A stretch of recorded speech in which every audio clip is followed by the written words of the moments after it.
Today we're going to be taking a look at a Grixis mid-range deck that is slowly becoming my absolute favorite to grind on the ladder. In fact, it just got me into Diamond fairly easily because I do believe this thing has a bit of competitive legs. Now, there are going to be some major adjustments that I made to this deck since the time of recording, so stick around to the end for those adjustments. I think it'll help a lot. But this deck runs off of Virtue of Knowledge, a card that allows us to double up on all of our ETB effects. So of course, we've got a ton of cards here that have great ETB effects like Aether Channeler, Corpse Appraiser, Urtai. Some things you might not have noticed, might have thought of putting in here though, are things like the Coven. It's a brand new card that allows you to force a discard out of the opponent's hand onto ETB, but it has a really good front side too to kind of slow the tempo of the game down by bouncing something back to the opponent's hand. But Invasion of Innistrad was nuts. Being able to remove two things off the battlefield at a single time is great with the Virtue down, but also if you flip this with the Virtue down, you're going to get the trigger of the zombies 2 different times, giving you 4 zombies, which is quite a power shift in the game. And then on the top end, we got Blade Coil Serpent and Itali, which are insane if you can double up on. These 2 cards can close out a game very fast. Now, Solkanar is not a card that exactly fits the ETB mold, but you get a lot of value on the back end of this card. And what's great is because we're a ETB, heavy deck, we got things like Planar Incision to bounce and bring back onto the battlefield to double up on the ETB effects. But also it resets the Solkanar if you've used up all 3 of the good side, the good parts of this card before you exile and give it to the opponents. And if not, we have Fading Hope and Aether Channeler to bounce it back to our hand. But right now we're sitting at a really good win rate with this thing. Currently, we have, a 68% win rate, not bad, 11-5. Our real problems here are going to be 5 color decks. We've ran into a couple of losses there. We've, can't seem to beat 5 colors. Aside from that though, we have some pretty good wins here, and I think you guys are going to enjoy this. But if you are new here, we do post videos just like this 5 days a week. So if you enjoy content just like this, if you wouldn't mind liking and subscribing, I'd greatly appreciate it. With that being said, enjoy the video and we'll see you at the end. Peace. Ladies and gentlemen, we have a good one today. It's another ETB, a deck that's looking to, copy the ETB triggers and things like that, but we're doing it today in Grixis. And this opening hand is actually really good. It is absolute gasoline. We'll keep this for sure. Hope you're all having a fantastic Friday, by the way. Thank you so much for watching. I appreciate it very much. We're up against Fairies, huh? That has Ward 2. Ward 2. Okay, well, I can go ahead and I can create a 1/1 flyer with this to make some blocks potentially going forward. Looks like it might be mono blue tempo actually. That's a really good card for this. It's a really good card. Okay, let's try to resolve something. Just test the waters, you know what I mean? I have a feeling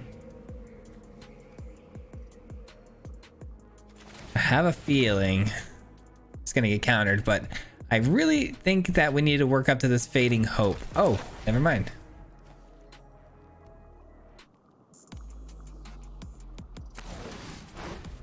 Interesting that resolved. They had a counter spell for sure.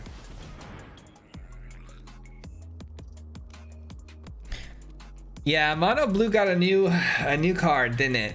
The Sleep Curse Fairy. Not bad for a mono blue deck that's already, pretty powerful for what it's trying to do. You add in the tempo of getting down a one mana creature that eventually becomes a 3/3 flyer. Basically another Delver. Not a bad card, man. Here's what we do though. We attack in. The opponent probably plays Thirst for Discovery, and then we go for the Throat on the Fairy. Seems like a pretty good deal to me. Consider, okay. And another Moment of Truth, maybe.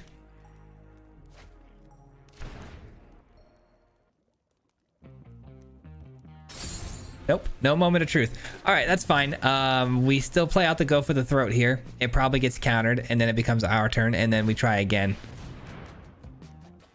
Okay, so right now, this is actually going to make their counter spells cheaper, so let's do this now before it's too late. Looks like they might have like a Fading Hope or Slip Out the Back situation. We'll see. Fading Hope. All right, that's fine. They got to reset the counters on that thing, so it is actually still a pretty good win for us there. And they leave their Jhin completely exposed, which is fantastic. And I kind of want to keep the beatdown going while we can. So let's just give him a card here. I'm down. I'm down to give him a card here because we're kind of in a race against the clock right now. We kind of have to beat them down before, you know, they get too many cards in hand and establish a board state where they can just kind of counter us to death.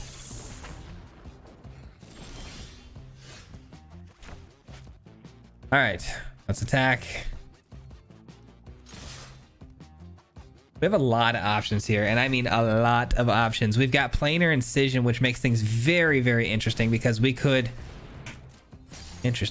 We could blink the Urtai, you know, and target the Cursed Fairy, or... Let's see what happens. We're going to end the turn here. Okay. I keep passing the turn, hoping they'll invest that mana on the end step into something to expose their fairy, but they are not giving that thing up, are they? All right, let's just do this. Let's just go ahead and bounce it. Again, I have so many options here. There's really no bad choice here. We just gotta choose, you know, one of the many good choices here that we have. I'm just gonna reset it. That's really nice. That is really nice. What are the odds we can resolve it here? Pretty slim to none. So we'll just keep on beating the opponent down here. We'll leave open the Planar Incision and go for the throat. This would have been a really fun and interesting game based on the hands that we had and the cards that we drew into. Could have been a really high value blinking type of game where we double up effects, but we've really got to play this one extremely slow and, you know, unfortunately dance with the opponent's tempo game here. All right, let's counter that. Let us counter. That's too many cards. That's way too many cards. You ain't getting that. Turn that real quick into a 5-mana draw 1. Okay. I can recast that. I'll take it. Shoot. Shoot, I'll take it. I'm gonna play the tap down fairy, sure. Wish we could play this now, but we gotta pay the 2 wards, so it's not happening. More mana is not a bad thing. All right, let us try to resolve this. I have the 2 mana ward cost. We'll see.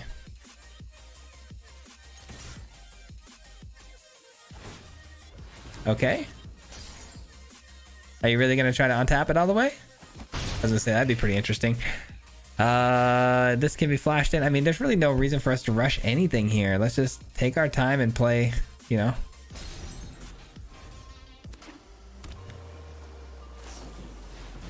Quick study. Sure.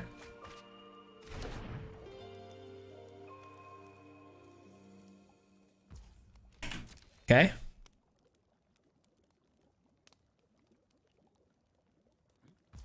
That's it. Here we go. Let's try it. Urtai resurrected. Gets essence scattered. No worries. I figured there was a counter coming sooner than later. All right, and then we go with what? This? Let's attack in again. See what happens here.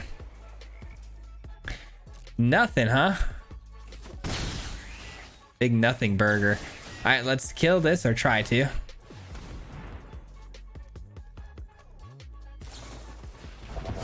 They negate it. That's pretty good.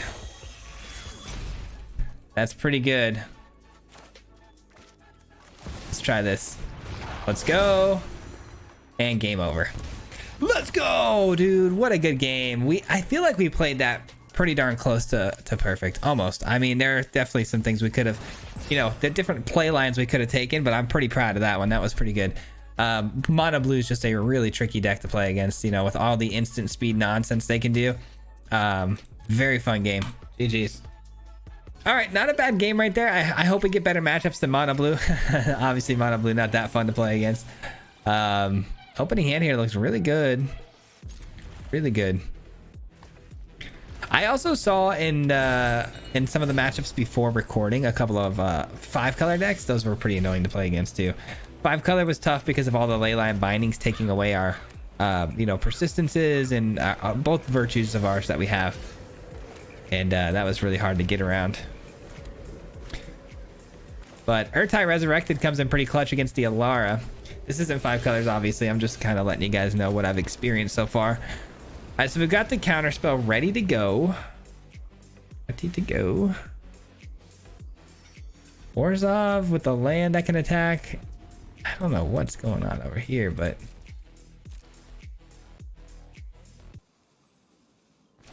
Ossification. All right. Ossification down. Channeler in. Draw a card.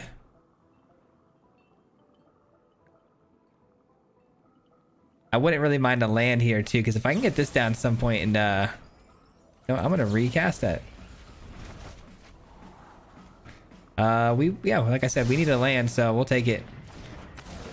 Little land drop there. Nice little cheeky way to kind of protect the Aether Channeler, do its thing. Let's draw another card. I need to get to this, like I said, this, ooh, that's annoying. I need to get to the Serpent though, so I can draw a boatload of cards. That would have done it, but instead we got to play this for now, which is fine because we still have another Fading Hope to kind of keep it alive.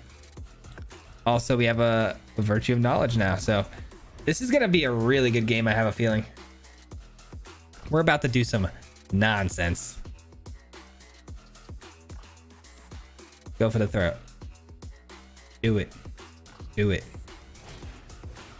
That works. That works. All right, let's bounce it back to our hand. Another land is not necessary at this point. We're gonna go Virtue of Knowledge here and say go. Now we're gonna get double the ETB triggers, which is gonna be absolutely disgusting when we play the Serpent. Just watch how bad this is gonna suck for the opponent, because it's not gonna be good. We're gonna probably go for as many cards in their hand as we can. So we got 1, 2, 3, 4, 5 black sources. If we can get one more black source, that'd be good. All right, it is a black source, but not the one we wanted, because it comes in tapped. Black, black, black, black, and then let's go blue. We're gonna draw 2 cards, which is gonna hurt. Don't get me wrong, this is gonna hurt because of the Shieldred, but I think it's fine. All right, we get double ETB triggers on every single thing we hit here, so they're gonna have to discard, what is it, 4 cards? Am I right? Or how many did I do? 1. Yeah, 4 cards, right? I hope I did that right in my head. I think it's 4 cards. So they discard 2 here, and then they discard 2 again. And then they probably scoop, because I'm gonna draw 2 cards. There we go. Nice. All right, we have the trample, we have the haste. I'm not gonna attack.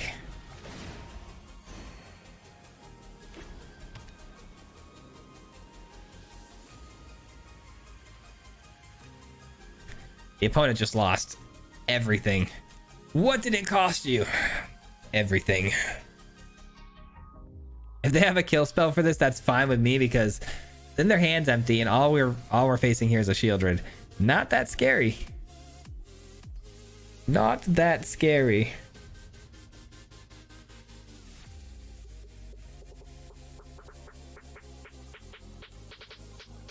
It's 1 card in hand. It can't be that hard to decide what to do with it, right? There we go. That did hurt. I'm not gonna lie, that did hurt. All right, we'll kill this. Give him another card because it's just unacceptable.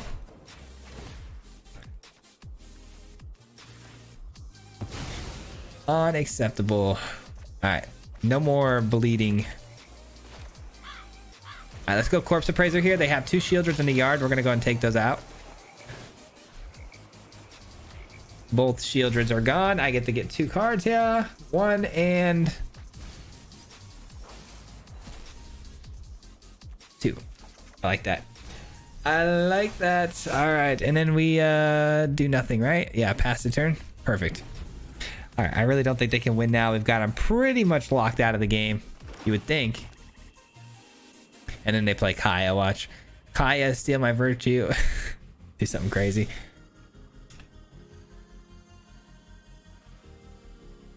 People tend to top deck the absolute gasoline at the very last second when they need it against me. It's not bad. I will say that's not bad at all. But I've got some pretty good answers for it, so we'll start with this. Return. Return. See ya, see ya. One goes here. One goes here. Then we'll actually persistence doesn't help us here much, does it? Not really. There's not much in the graveyard. No need to waste 7 mana on something we don't need, right? Let's force some gain life situations here. We need some more life gain. And we're gonna hang on to this Aether Channeler until very last second, because if we do end up giving this to them at some point in the game, we want to make sure we can bounce it right back to our hand. They're never going to get full value out of our Sulkanar. There's never going to be a time that's going to happen. Those who get in my way tend to regret it. Haven't you ever heard of... All right, and what do we do? We just attack here. 8, 9, 10, 11. We'll just go like this. We'll go like this. And what do we want to do after that? Maybe... Fine. I know when I'm not wanted. I'll just end a turn. We'll bounce whatever they want to do back to their hand. Let's draw a card. Yeah, they're locked out. There's nothing they can do. I mean, unless they have a sweeper, of course. A farewell would do the trick for sure. Just for the heck of it, make them replay it. Just so they have to use up their mana here, so they can't activate like their creature land or anything. This thing costs, yeah, it costs too much anyways.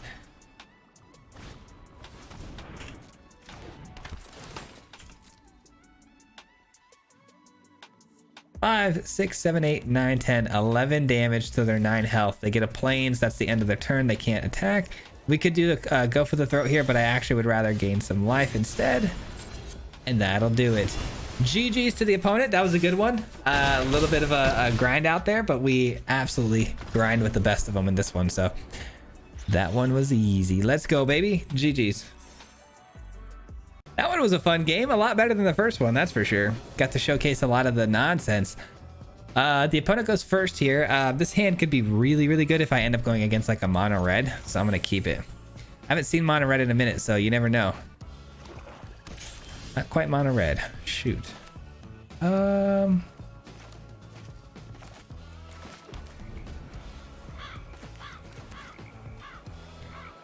Evolve Sleeper maybe next turn. I mean, they would have played it on 1, but okay, not Athalia. Okay, good, not Athalia. But what is this? Whenever enters the battlefield, create a knight. Whenever it is put to the graveyard for the battlefield, scry 2. Interesting. So that's kind of like the white version of that black card we see everywhere. Okay, we'll take out the token. I don't love that though, because tokens aren't a good target, obviously, for the Corpse Appraiser. Corpse Appraiser really hasn't had a lot of targets in the matchups that we have gotten. Okay, now it's got a target. I immediately take back what I said. I keep getting to these matchups though where it's like mono blue or like these really like planeswalker heavy decks or 5-color decks. I'm like, where's the mono red? Because Corpse Appraiser has been pretty useless. I don't want to play it just as a 3/3. I want to get that actual card advantage value off of it.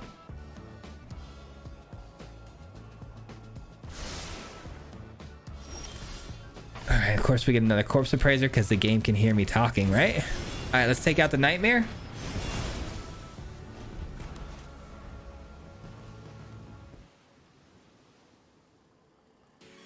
Gonna need another swamp for this guy.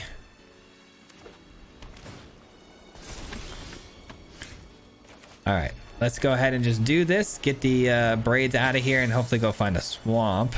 Well, yeah, I guess the swamp would be pretty good. Channeler would be pretty good too, though. Ooh, what do we take here?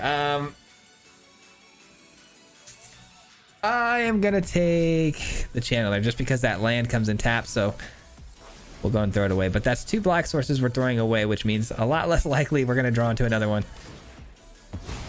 It's not like the end of the world if we can't cast this spell, but it would just be nice to have my entire hand playable, you know? Here comes the discard.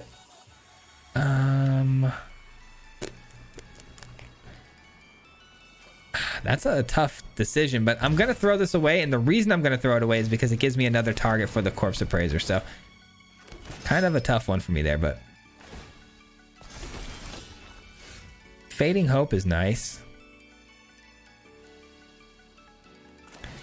All right, Corpse Appraiser again. Let's go find that. Let's go find that swamp. No swamp. Okay, that is bad. All right, and then we attack in, and hopefully they double block this. That'd be great. That'd be great. Our Fading Hope could catch them big time off guard. Do it. Do it. Yep, one more. Yes. Yes. And a Serpent. Another fantastic card that I don't want to throw away here, but unfortunately not going to be able to play that anytime soon. So let's be realistic about it. You know what I mean? Get rid of it. Still got our 2 Corpse Appraisers on the field. Kind of having to navigate some tricky waters here with the opponent having endless value off of these wedding announcement plays and whatnot. Okay.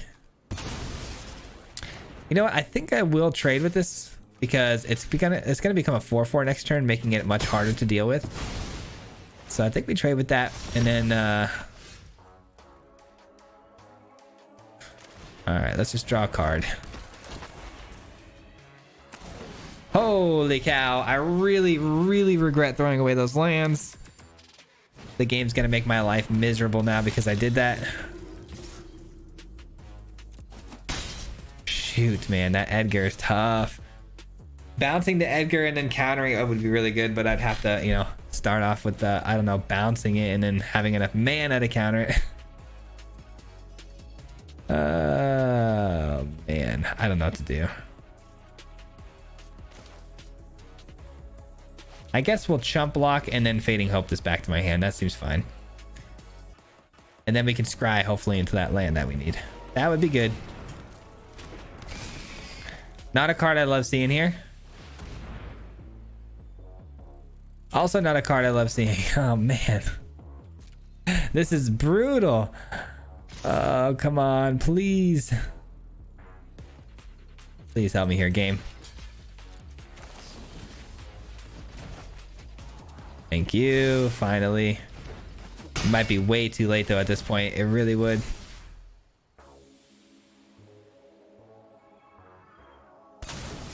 Man, they're gonna draw a ton of cards now.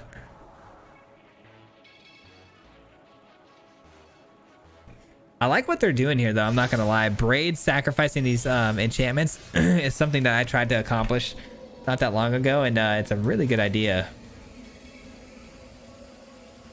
Man, very strong possibility this just dies.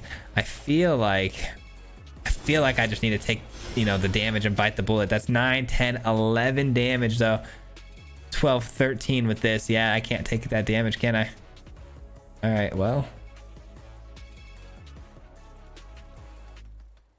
Here's what I'm gonna do. I'm gonna pass the turn. I'll Urtai Resurrected. I'll kill this and then trade with the 2/2. That seems fine. And just let the Edgar get through. I don't love it, but you know, gotta do what you gotta do. Gotta do what you gotta do to survive. I just don't love killing the Edgar here because it's obviously gonna have that replay, you know, ability and whatnot. That's pretty good. Shieldred.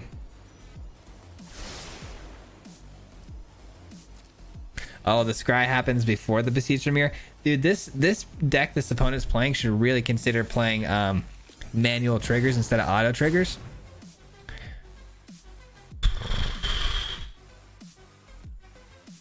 The reason I say that is because their wedding announcement goes off too in the wrong order. It should be Braids last. All right, so we go here. We destroy you. Okay. At least I killed the Braids, I guess. That's a little bit of a W, right? I take 7, 8, 9 damage here. Or I could flash in the Urtai on the upkeep and kill the Shieldred that way. I guess that's something I could do. Ugh, that's so bad though. If I hit one land, I could play this and then copy it with this. I'm gonna try. Oh, and I immediately regret everything I just did. All right, cool. All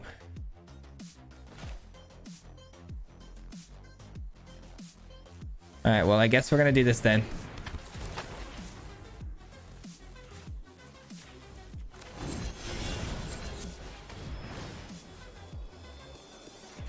All right, force them to have to replay both of these. I have a really good block, so they're not getting any damage through, except for maybe the fortress. Actually, the fortress attacking would be really bad here, wouldn't it? Yeah, I couldn't answer everything. Unfortunately, we were so far behind on mana, I just couldn't answer everything. They play the Shieldred, they attack, they win. GG's.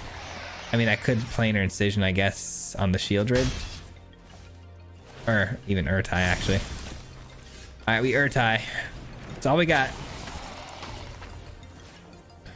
That's all we got, Chief. And it's dead. That's crazy. This would have been the game of the, you know, it would have been such a fantastic game. It really would have if I just didn't get mana screwed so early. I really should have grabbed those land, or one of those lands, when we corpse appraised it earlier, but they were tap lands, so I didn't really feel like grabbing one of those. All right, we most certainly can bounce back from that one. That should have been one of the freest wins for us. That matchup was good. Everything felt good. Just couldn't hit the lands. All right, Virtue of Persistence should get us there, obviously, with all the removal. This is Removal City, so again, hopefully we run some creatures out here. 102 cards? Oh, brother, what is this nonsense? What sort of nonsense and shenanigans is this opponent up to?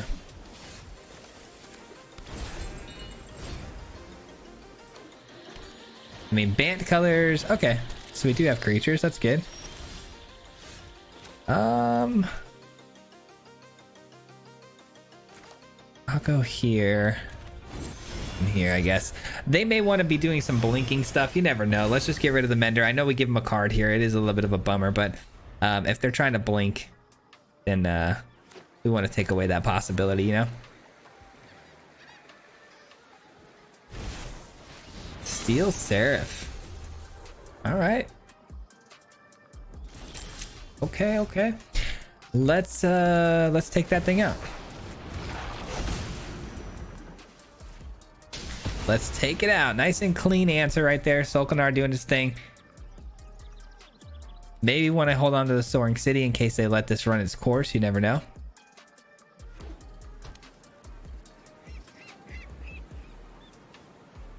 I'm so excited right now because I am starving and my wife's making her she's making some drumsticks, barbecue drumsticks tonight with mashed potatoes. She makes the best barbecue drumsticks, man. All right, Shigeki's down and founding the third path. What? Okay, so their graveyard is important to them, right? So if their graveyard, well, they're milling me. Hold on. I didn't expect to see that. They milled me. What? Interesting. How about we flip this right away? That seems like a good idea. Because I want to make sure I can exile cards from their graveyard at will, just in case their graveyard turns out to be a very important place for them. I want to make sure I can just kind of shut that nonsense down. I love that we got the Fading Hope here too, just in case. Let's see. Draw a card seems good. Channeler. Okay. This ain't bad, man. This ain't bad. Jukai Naturalist? Sure. So they're very heavy into the enchantments and artifacts, though, it looks like. Oh, Restoration. Right? Is it Brilliant Restoration? Is that what we're doing? Okay, so we definitely want to start eating up their graveyard, right? We got a couple ways to bounce the Solkanar now, so we can just kind of throw away that. Okay, let's attack. Send everybody through. I really think we got this. I don't think there's much they can do here. Let's just say they even have their best cards possible and they have the absolute nuts.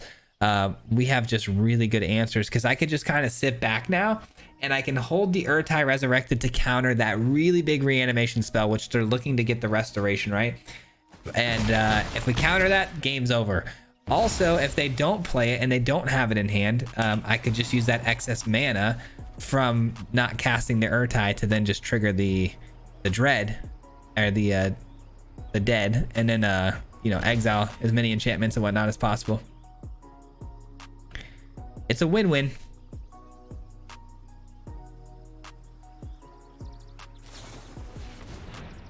Detour, you can have that. Sure, put that back on top of your library. That's fine. That's fine.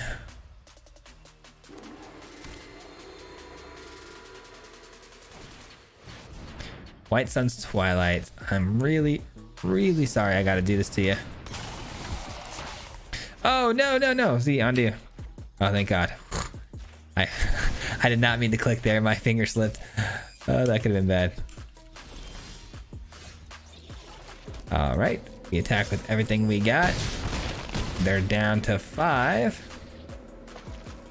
And let's see. Same idea. Okay, so we're gonna Fading Hope this back to our hand. Yeah, end the turn. We give them this, so they think. And they thought wrong.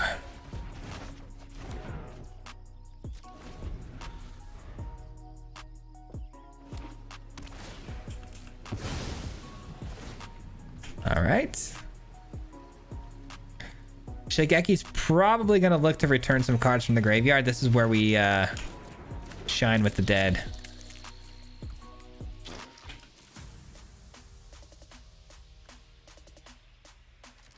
All right, we don't like that. That can blow us up. All right, let's get rid of this.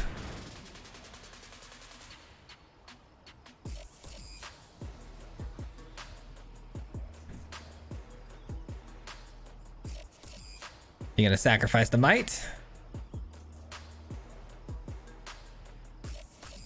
I mean, we have lethal anyways. This game's already over. We have lethal because we're gonna be creating these zombies.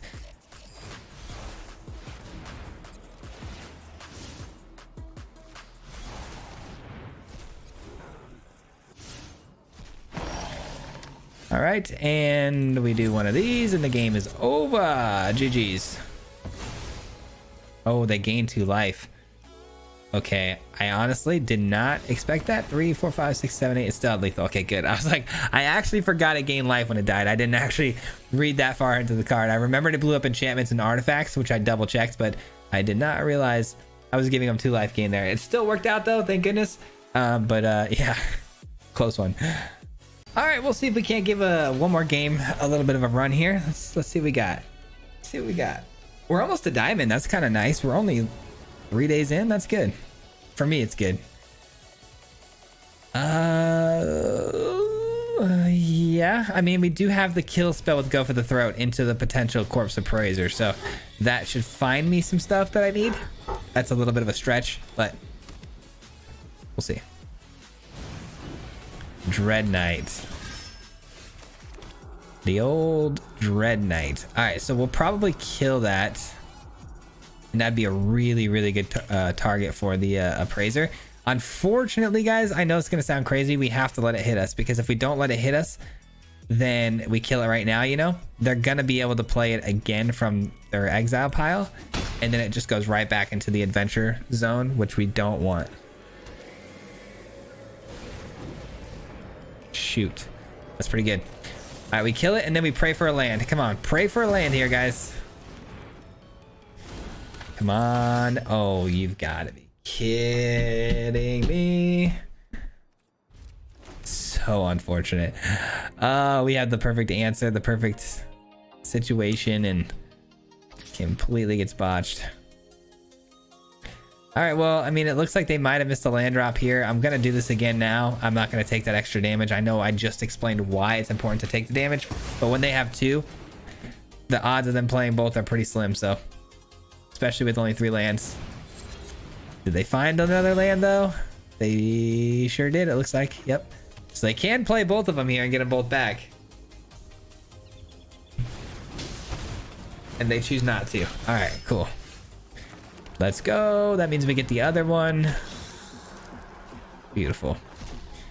And we definitely want more lands. I am not going to sit here and play this game all day. There's no way. No way.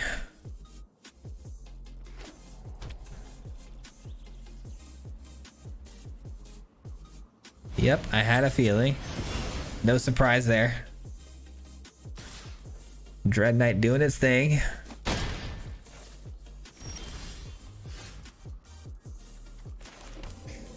Couple of options here, couple of options. I think I'm going to send a card back to their hand here just to kind of disrupt the, you know, their game here a little bit, slow them down a little bit, end the turn.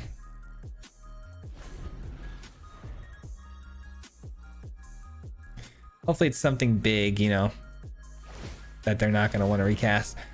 Okay, I didn't expect that. That's still good though. I can always Fading Hope that back to their hand. Maybe I should have done it pre-combat so they didn't get the food token. I was trying to avoid them being able to play any sort of protection on this thing, like a Tamiyo safekeeping or something. But we gave him another. We gave him a food token.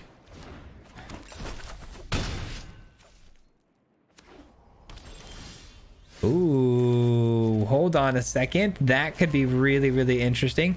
I think I'm going to start with this, though. No, it's going to get killed almost immediately, right? We're going to get a card out of it. That's about it. Yeah, I'm going to go here. I'm going to go here. We're going to take a shot. We're definitely going to take a shot. 7 damage, probably. But they tap themselves out again.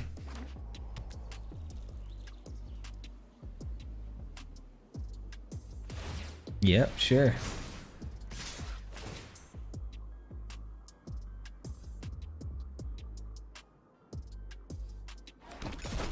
All right, we are in trouble though. We got to figure out a way to get through this.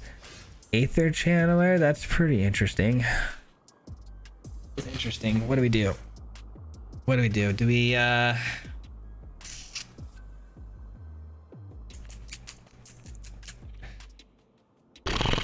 maybe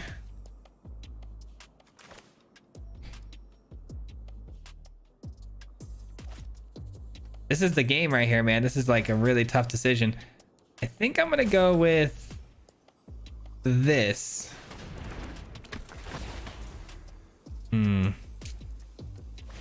Give me a blue land, man. Give me a blue land. Please give me a blue land. And then we're gonna return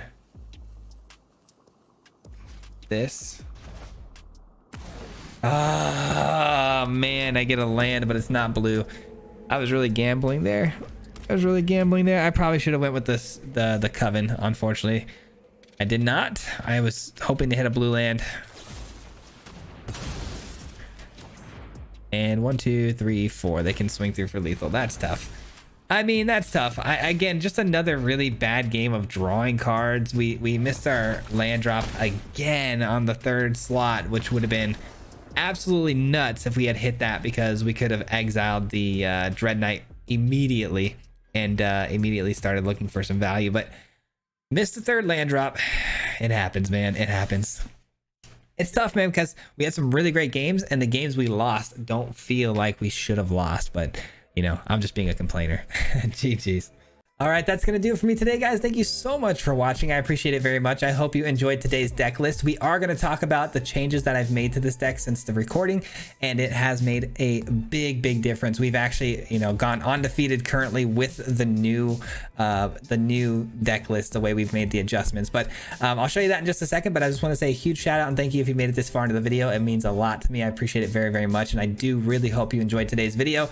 And if you wouldn't mind considering liking and subscribing, that stuff helps out an absolute ton.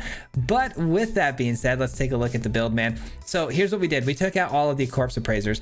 As much as it plays into our game plan and works really, really well when it pops off, we need to have multiple creatures in their graveyard to really see the full benefit of that card. So to have 4 of those, usually it would sit in my hand and I wouldn't want to play it because there was really never a good time to really take advantage of it.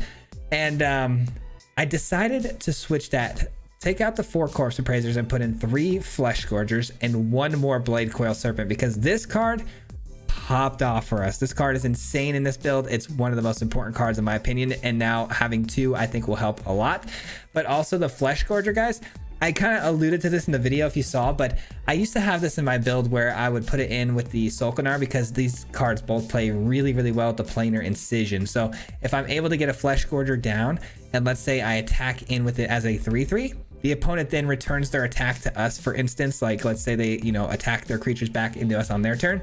We planar incision this, and it comes back with its full body of 7/5, and then also gets the 1/1 counter, which makes for a really good block, a big life gain swing. Everything about it is just really, really good. And ever since I made this adjustment, like I said, I made it into Diamond very, very easily.